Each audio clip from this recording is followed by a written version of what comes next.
Updates right అది విజయవాడ వెళ్దాం. విజయవాడ దగ్గర మా ప్రతినిధి రామ్ ఉన్నారు అప్డేట్స్ అందించడానికి. రామ్, అక్కడ ఎటువంటి భద్రతా ఏర్పాట్లు చేశారు, డీటెయిల్స్ ఏంటి?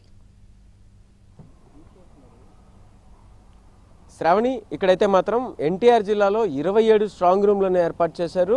నిన్న రాత్రి 12 తర్వాత అంటే దాదాపు ఒంటి గంటన్నర సమయం వరకు కూడా స్ట్రాంగ్ రూమ్ల వద్దకు మెటీరియల్ అయితే చేర్చడం జరిగింది. ప్రస్తుతం మనం ఇక్కడ నోవా కాలేజ్ దగ్గర ఏర్పాటు చేసినటువంటి స్ట్రాంగ్ రూమ్ దగ్గర ఉన్నాము. ఇక్కడ పూర్తిగా మొత్తం 5 అంచెలు కంప్లీట్గా అంటే బయట నుంచి మొత్తం 5 విధాలుగా భద్రతను కూడా ఏర్పాటు చేసినటువంటి పరిస్థితి అయితే ఉంది. బయట చుట్టూ కూడా ఏపీఎస్పీ బెటాలియన్స్, ఆ తర్వాత సివిల్ పోలీస్, సిఆర్పిఎఫ్, తర్వాత లోపలికి వెళ్ళేటప్పటికి కంప్లీట్గా మొత్తం టోటల్ ఆర్మ్డ్ ఫోర్సెస్తో కూడా లాక్ చేసినటువంటి పరిస్థితి అయితే ఉంది.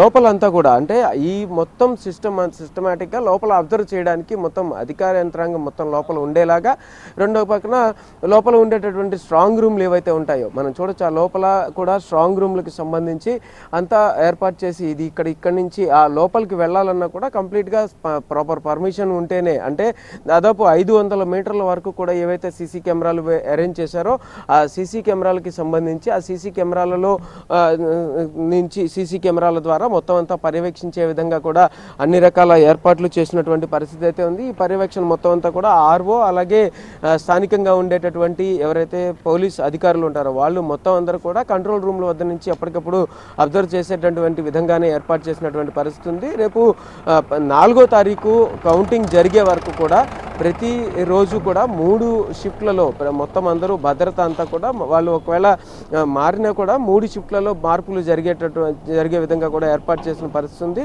అయితే దీనికి సంబంధించి ఇక్కడ ఎవరు కూడా ఫోన్ లోపలికి తీసుకురావడానికి లేదు. భద్రతా సిబ్బంది కూడా ఒక్క అధికారులు ఎవరైతే పర్యవేక్షించే వాళ్ళు ఉంటారో వాళ్ళ వద్ద మాత్రమే ఫోన్లు ఉండేలాగా, అలాగే లోపలికి వెళ్ళిన తర్వాత స్ట్రాంగ్ రూమ్లలోకి ఎవరు వెళ్లకుండా కూడా చుట్టూ బ్లాక్డ్గా లాక్ చేసినటువంటి పరిస్థితి అయితే ఉంది. అక్కడి నుంచి ఒక్క కౌంటింగ్ రోజు మాత్రమే పోలింగ్ కేంద్రాల వద్దకు ఏవైతే కౌంటింగ్ కేంద్రాలు ఉన్నాయో కౌంటింగ్ కేంద్రాల వద్దకు ఇవి వెళ్ళేటట్టుగా అంటే ఈవీఎంలు వెళ్ళేటట్టుగా కూడా అన్ని జాగ్రత్తలు తీసుకున్నారు. దాదాపు 459 వాహనాల్లో మొత్తం అంతా కూడా ఇక్కడికి తీసుకొచ్చినటువంటి పరిస్థితి అయితే ఉంది. అన్ని వాహనాలు అన్నింటినీ కూడా ఇక్కడ రాత్రి దింపేసిన తర్వాత వీళ్ళందరూ ఎక్కడికక్కడ డిస్పర్స్ అయిపోయిన తర్వాత ఈ రోజు ఉదయం నుంచి కూడా ఈ రాత్రి నుంచి ఉదయం వరకు ఉన్న షిఫ్ట్ వాళ్ళని తిరిగి మళ్ళీ రేపు ఉదయం వరకు కూడా రాకుండా, అంటే ఇందులో కూడా భద్రత విషయంలో కూడా పూర్తి స్థాయి జాగ్రత్తలు తీసుకుంటూ ఎవరు ఎక్కడ ఎటువంటి సమాచారాన్ని కూడా బయటకు వెళ్లకుండా చూసేలాగా కూడా అన్ని జాగ్రత్తలు తీసుకున్నటువంటి పరిస్థితి అయితే ఉంది. స్ట్రాంగ్ రూమ్ల వద్ద అన్ని జాగ్రత్తలు తీసుకుని పూర్తి భద్రతా ఏర్పాట్లను అయితే చేశారు. 4వ తారీఖు ఏదైతే కౌంటింగ్ జరుగుతుందో కౌంటింగ్ రోజు మాత్రమే బయటకు తీసుకొచ్చేలాగా అన్ని జాగ్రత్తలు తీసుకున్న పరిస్థితి అయితే ఉంది. శ్రావణి. రైట్ రాము, థాంక్స్.